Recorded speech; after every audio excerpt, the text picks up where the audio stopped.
Well, hello and welcome. This is Miss Heard with Miss Heard Song Lyrics Podcast. We're now season 5, episode 210, doing our first ever Steppenwolf Miss Heard song lyric. The Miss Heard lyric is bitchin' for a runnin', and then the correct lyric is get your motor runnin'. So this is funny because this week's Miss Heard song lyric is from Nancy out of Chicago, who shared that her husband thought Steppenwolf was singing this misheard song lyric, which is bitchin' for a running, which it kind of does sound like that.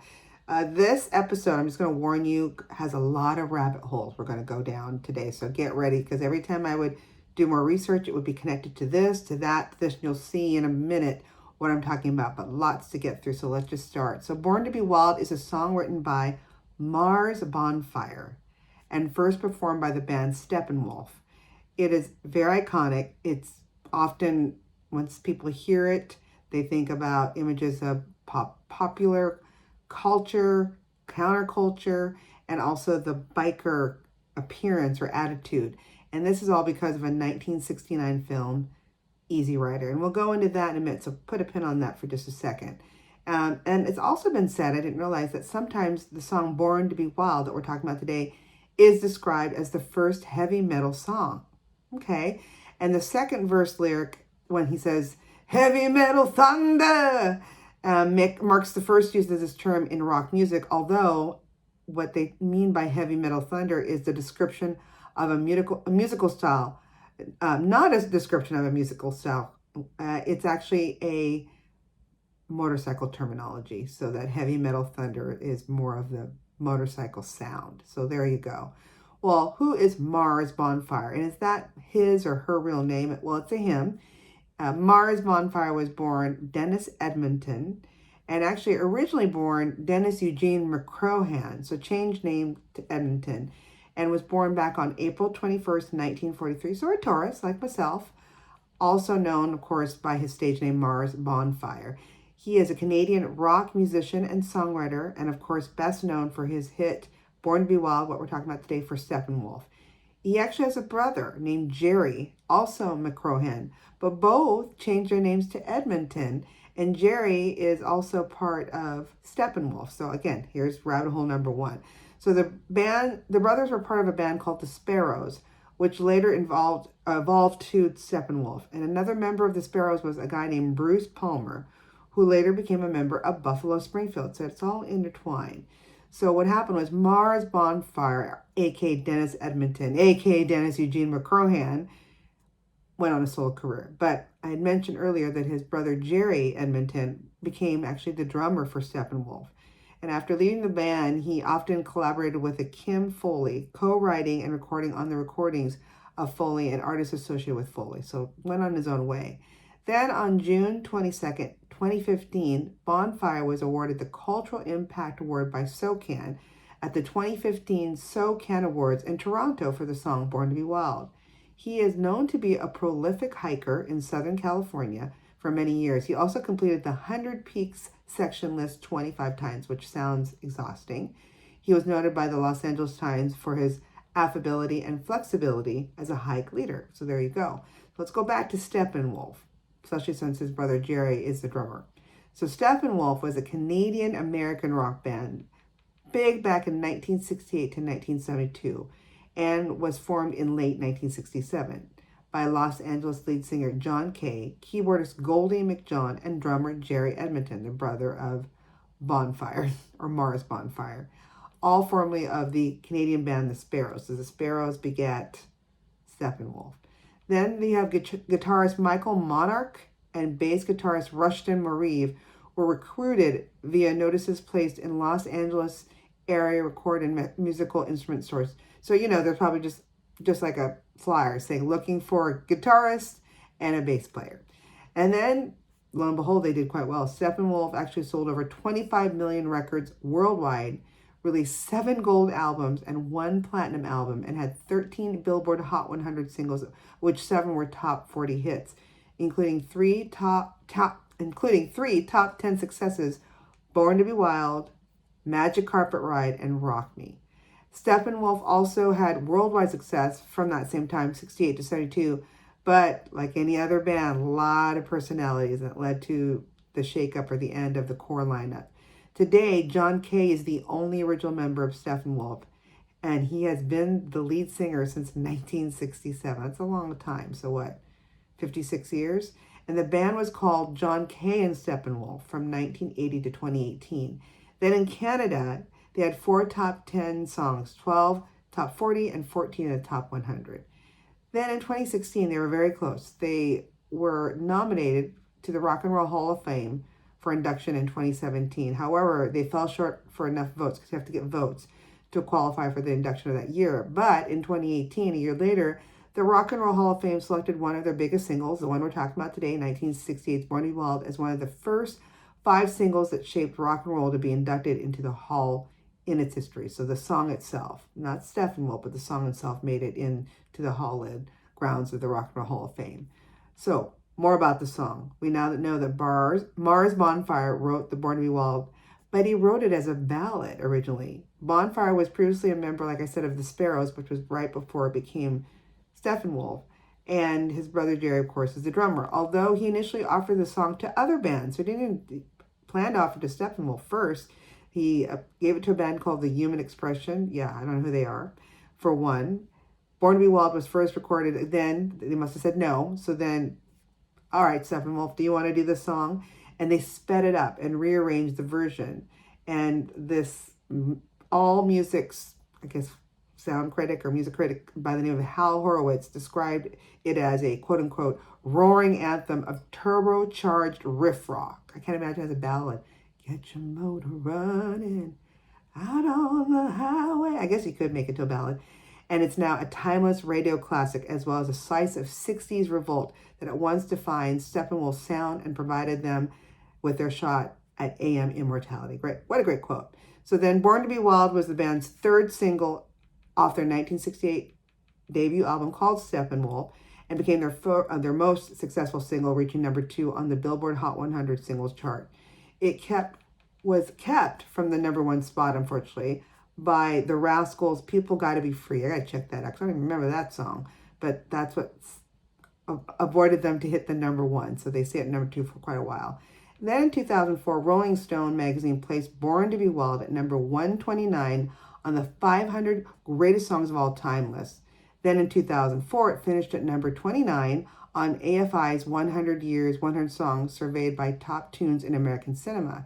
In 2009, it was named the 53rd best hard rock song of all time by VH1. It ranked 40th in the 100 greatest songs of rock and roll by VH1 9 years earlier. Okay, so it's still in the top 100. Okay, and then in 2018, the song, like I said earlier, was inducted to the Rock and Roll Hall of Fame in a new category for singles. So the song itself. There were some covers. I didn't know about them. So in 1985. This song was actually covered by an Australian band, Rose Tattoo, and it peaked number 25 in Australia. For us, our Australian listeners, New Zealand listeners, you might have remembered. And then in 2002, it was covered by Kim Wilde, you know? I think she's saying, "We're the kids of America, how?" Well, she released it as a non-album single. Her cover reached number 84 in Germany and number 71 in Switzerland. And then Tanya Dexter's also covered the song in 2002. Her version peaked at number 21 in Belgium, okay? Other artists that covered the song include Etta James, The Cult, In Excess, Ozzy Osbourne, Miss Piggy. I can see Miss Piggy singing this. Get your motor running, Kermit. Bruce Springsteen, Slayer, Blue Oyster Cult, and a bevy of others, as well as Crocus, Wilson Pickett, and Anne Margaret. Now, let's talk about the movie Easy Rider. Okay, so it was a 1969 American independent road drama film written by, I didn't know this, Peter Fonda, and actor Dennis Hopper, and Terry Southern, and was also produced by Fonda and directed by Hopper. So I feel like they just did their own thing, all right? And then Fonda and Harper played 2 bikers who traveled across the American Southwest and South carrying proceeds from a cocaine deal. And the success of this movie, Easy Rider, helped spark the new Hollywood era of filmmaking during the early 1970s, okay? A landmark counterculture film and a touchstone for a generation that captured the national imagination was the quote. Easy Rider explores the landscape issues, the tensions between then adolescents in the U.S. during the 60s, the rise of the hippie movement, drug use, and communal lifestyle. Free love, right? Interesting enough, it was noted in many places that I did research that real drugs were used in scenes showing the use of marijuana and other substances. So no well, I guess it is method acting, right? Because they're really doing it. It was released by Columbia Pictures back on July 14th, 1969, The Summer of Love, and it actually earned $60 million worldwide. That's a lot of money back in the 60s. From a modest budget, get this, their budget was $400,000 and they made $600 million with that. Critics again praised the performances, directing, writing, soundtrack, visuals. It received 2 Academy Awards nominations for Best Original Screenplay and Best Supporting Actor for Jack Nicholson. They didn't win, but they won at the Cannes, but not the Academy Awards, but it got a lot of buzz. And in 1998, the film was selected for preservation in the U.S. National Film Registry by the Library of Congress, being, quote-unquote, culturally, historically, and aesthetically significant. Now, here's the backstory of the filming. Apparently, Dennis Hopper was very difficult to work with throughout the filming. It was noted that during test shooting on location in New Orleans, Hopper fought with the production's ad hoc crew for control. At one point, he was so paranoid, he demanded camera operator Barry Feinstein to hand over the footage he shot that day so he could keep it safe with him in his hotel room, maybe afraid someone would steal it. So angry and enraged, Barry Feinstein hurled the film cans at Hopper and the two got into a physical confrontation. So I kind of clicked on Barry Feinstein to see who he was. Well-known photographer, did a lot of stuff, actually became really good friends with Bob Dylan, but interesting thing, he was married to Mary of Peter, Paul, and Mary. So there's that other rabbit hole.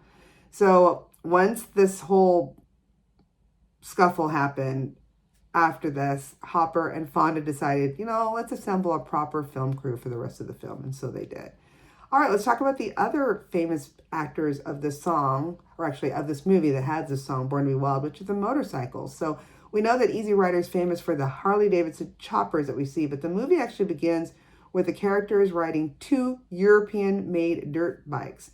Fonda on a red Bultaco Persang and Hopper on a Norton P11 Ranger.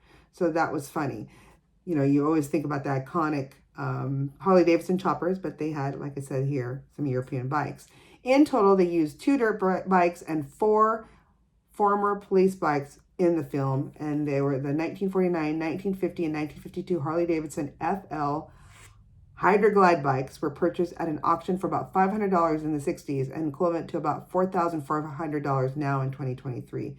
Each bike had a backup, makes sense, to make sure that shooting can continue in case one of them died, failed, or got wrecked accidentally. And then the main motorcycles for the film were based on what they called hardtail frames and panhead engines that were designed and built by 2 chopper builders, Cliff Vaughns and Ben Hardy. But here's another, did you know? They use ideas from Peter Fonda and handled by Tex Hall and Dan Haggerty during the shooting. I'm like, Dan Haggerty, that name rings a bell. Oh yeah, he was the actor best known for the film and television series Grizzly Adams, or The Life and Times of Grizzly Adams. So come back in time with me, children of the 70s and 80s. The Life and Times of Grizzly Adams is a 1974 independent feature film produced by Charles E. Seller Jr. and Raylan Jensen for Sun Classic Pictures. It was also popular as a TV series back in the 70s. That's why I remember it very vaguely as a young child on NBC. The title character was played by Dan Haggerty, and it was loosely based on a California mountain man named John Grizzly Adams, who actually lived from 1812 to 1860. The main plot of the movie and the show was that a fictional Grizzly Adams was a frontier woodsman who fled into the mountains in the year 1853 after he was accused of a murder that he did not commit. I just want to say that. While struggling to survive, Adams saves an orphan grizzly bear he adopts and names Ben. That's why the gentle Ben, all right? The bear grows up to adult human size, but becomes Grizzly Adams' closest companion. It's consistently kind and gentle, and Adams discovers and demonstrates an uncanny ability to gain the trust of most of the indigenous wildlife of the region, and he helps sometimes rescues, takes in, and tames many species. So the TV show itself aired on NBC from February 21st, oh, actually, I'm in the 80s, okay, 1982, by way of a 2-hour TV movie called The Capture of Grizzly Adams, and it presents an ending close to the 1974 movie of that same name of some sort. So there you go. So there's the Grizzly Adams connection there. And then back to the motorcycles, there was they said one Captain America. It was actually demolished in the final scene, while the other three were stolen and probably taken apart before their significance as movie props became known. The demolished bike was rebuilt by Dan Haggerty, aka Grizzly Adams, and offered for auction in October 2014 by Profiles in History, a Calabasas, California-based auction house with an estimated value of $1 to $2 million. I wonder who got it. The origin of the existing Captain America motorcycle is still unclear and has been the subject of many litigation. Locally, where I'm at in the Northwest, the Experience Music Project Museum, or EMP Museum, located in Seattle, identified a Captain America chopper displayed there as a rebuilt original movie prop. So it was rebuilt original movie prop, supposedly. So who knows? Many replicas have been made since the film's release, including examples here and there in Germany, Iowa, Alabama, and Milwaukee. But one thing it was interesting on another, did you know that Dennis Hopper and Fonda hosted a wrap party for the movie and then realized they had not shot the final campfire scene in the movie.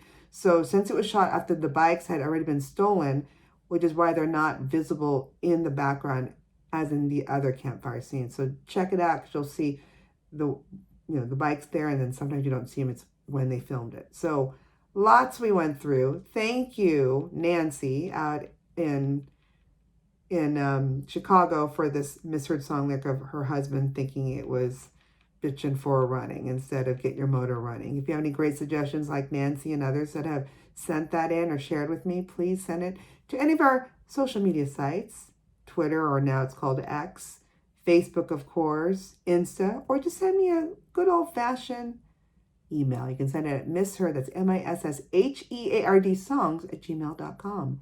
Till then, keep singing those songs wrong. Bye!